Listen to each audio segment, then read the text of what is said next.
তো ফ্রেন্ডস, এরকমভাবে বেসিক জানা থাকলে সব কাজই সম্ভব, আর বেসিক যদি জানা না থাকে কোনো কাজই সম্ভব না।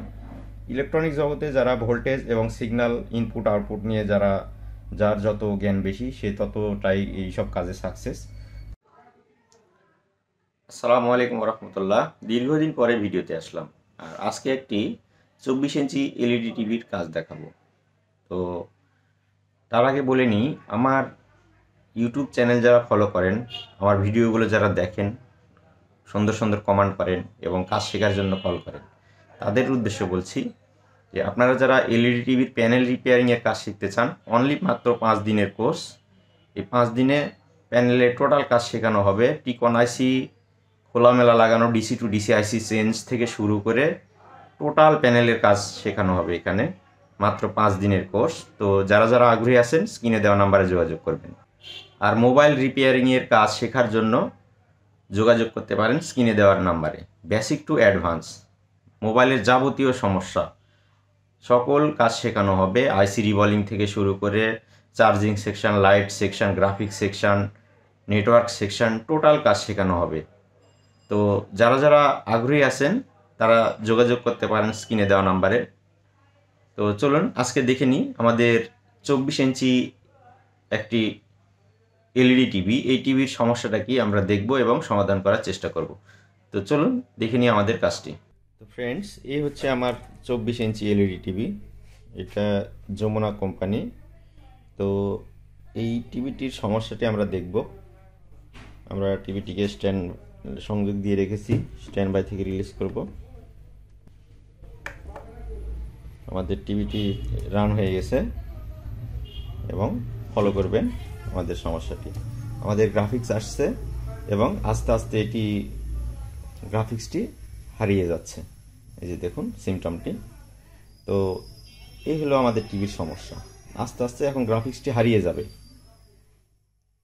দেখুন অ্যাবনর্মাল হয়ে গেছে। এখন প্যানেলটি ফুল ব্ল্যাঙ্ক হয়ে যাবে। ফুল ব্ল্যাঙ্ক হয়ে গেছে।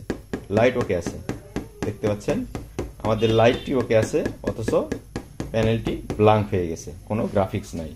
তো এই সমস্যাটি সমাধানের জন্য আমরা চেষ্টা করব, দেখব এবং সমাধান করা যায় কিনা। আমি এই টিভিটি এখন পর্যন্ত খুলি নাই, দেখবেন আপনারা। আমাদের যে কোম্পানি থেকে যেই স্ক্রুর উপরে যেই স্টিকারগুলো লাগানো থাকে, দেখুন ওয়ারেন্টি ভয়েড দিস রিমুভ। এই যে দেখুন, এখন পর্যন্ত আমি এই টিভিটা খুলি নাই এবং দেখি নাই যে কি সমস্যা, শুধু অন করে দেখেছি।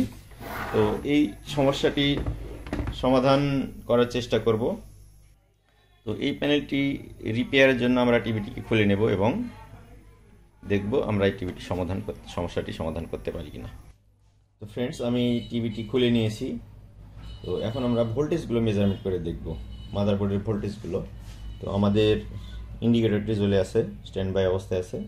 আমরা ভোল্টেজগুলো মেজারমেন্ট করে দেখব। তো আমাদের সর্বপ্রথম যে ভোল্টটি, আমাদের 12 ভোল্ট। 12 ভোল্ট পারফেক্ট আছে।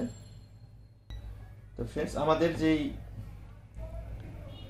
12 ভোল্ট, এই 12 ভোল্টটি আমাদের পারফেক্ট আছে এবং আমাদের স্ট্যান্ড বাই অবস্থায় আছে আমাদের টিভিটি।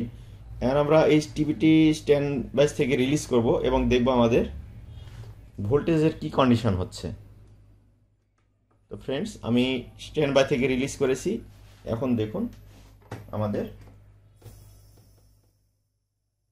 12 ভোল্ট থেকে 10 ভোল্ট হয়ে গেছে, অর্থাৎ ভোল্টেজ ডাউন হয়ে যাচ্ছে।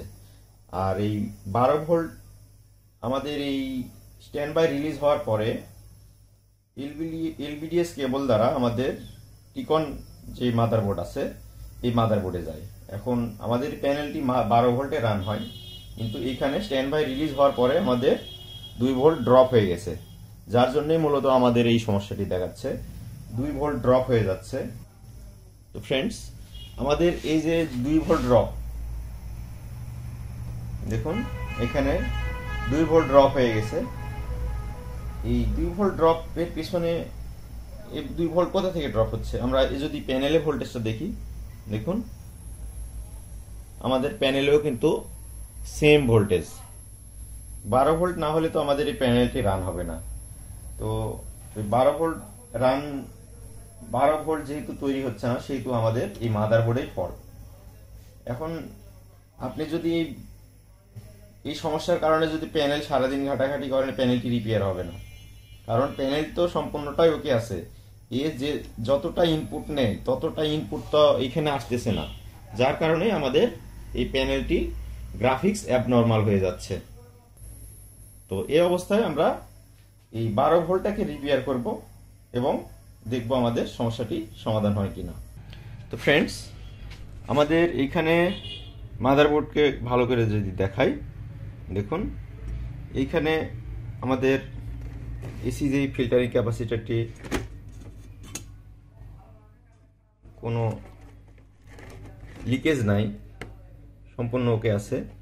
এবং আমরা এইখানে যদি দেখি, দেখুন এই দুটো ক্যাপাসিটার লিকেজ হয়ে গেছে। আর আউটপুট ভোল্টেজ যখন ক্যাপাসিটার দেওয়া থাকে, ওইটাকে ভোল্টেজটা ফিল্টারিং করে। এই ভোল্টেজটা লিকেজ হওয়ার কারণে যে ফিল্টারিং হচ্ছে না, যার কারণে ভোল্টেজটা ড্রপ হয়ে যাচ্ছে। আর ড্রপ হওয়ার কারণেই আমাদের প্যানেলের এই সিমটমটা আসতেছে।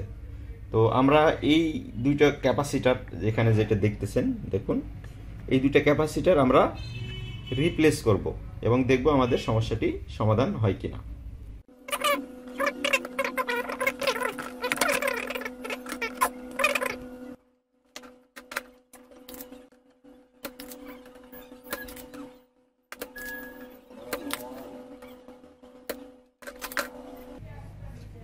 তো ফ্রেন্ডস, আমরা যে দুটি ক্যাপাসিটার ছিল নীল কালার, দেখুন দুটাই 25 ভোল্ট করে, 25 ভোল্ট 470 মাইক্রোফ্যারাড। তো আমি এই দুইটা চেঞ্জ করে এই দুইটা লাগিয়েছি। দেখুন 25 ভোল্ট, সরি দেখা যাচ্ছে না। তো বন্ধুরা, এই দুটা 25 ভোল্ট করে আছে।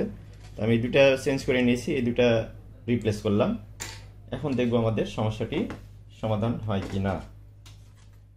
এবং আমরা স্ট্যান্ড বাই থেকে রিলিজ করলাম এবং আমরা দেখব আমাদের সেই কাঙ্ক্ষিত 12 ভোল্ট, যেটি 2 ভোল্ট ড্রপ হয়ে যাচ্ছিল, এই ভোল্ট দুটা ঠিক আছে কিনা দেখব।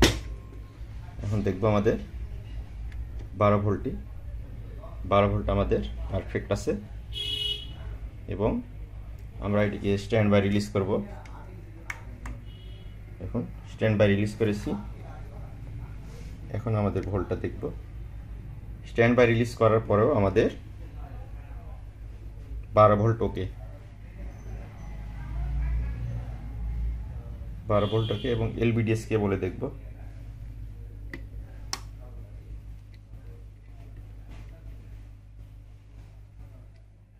সরি ফ্রেন্ডস, স্ট্যান্ড বাই থেকে রিলিজ হয়ে গেছে। স্ট্যান্ড বাই রিলিজ করলাম। স্ট্যান্ড বাই রিলিজের পরেও আমাদের 12 ভোল্ট, আমাদের ব্যাকলাইট জ্বলে গেছে। স্ট্যান্ড বাই রিলিজ অবস্থায় দেখুন যে ভোল্টেজটি ড্রপ হয়ে যাচ্ছিল, এই ভোল্টেজটা এখন পারফেক্ট আছে। এবং এলবিডিএস কেবলে যদি আমরা দেখাই, আমাদের এলবিডিএস কেবলও পারফেক্ট ভোল্টেজ। এবং টিকনে যদি দেখাই, টিকনেও পারফেক্ট ভোল্টেজ, 12 ভোল্ট, কোনো ড্রপ হয় নাই। এবং আমরা দেখব আমাদের কাঙ্ক্ষিত গ্রাফিক্সটি ঠিক আছে কিনা।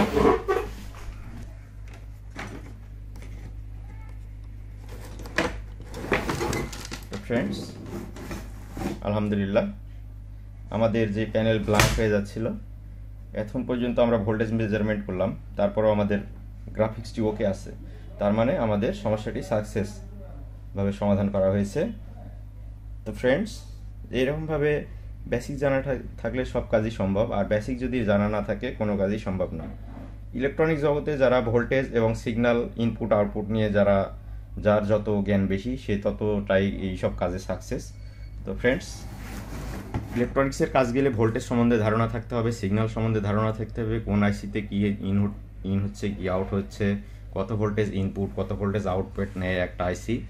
এই সব বেসিক যদি জানা থাকে, সব কাজই সম্ভব, একটা কাজও আপনার কাছ থেকে ফেরত যাবে না। তো ফ্রেন্ডস, ভিডিওটি যদি ভালো লাগে লাইক কমেন্ট শেয়ার করবেন, আমার পেজটি ফলো করবেন, ইউটিউব চ্যানেল থেকে যারা দেখছেন চ্যানেলটি সাবস্ক্রাইব করে রাখবেন, কারণ নিত্য নতুন এরকম ভিডিও পেতে আপনাদেরকে সহায়তা করবে যদি সাবস্ক্রাইব এবং ফলো দিয়ে রাখেন, কারণ পরবর্তীতে কোনো ভিডিও আপলোড করলেই তার নোটিফিকেশন আপনারা পেয়ে যাবেন। তো ধন্যবাদ সকলকে, ভালো থাকবেন, আসসালামু আলাইকুম।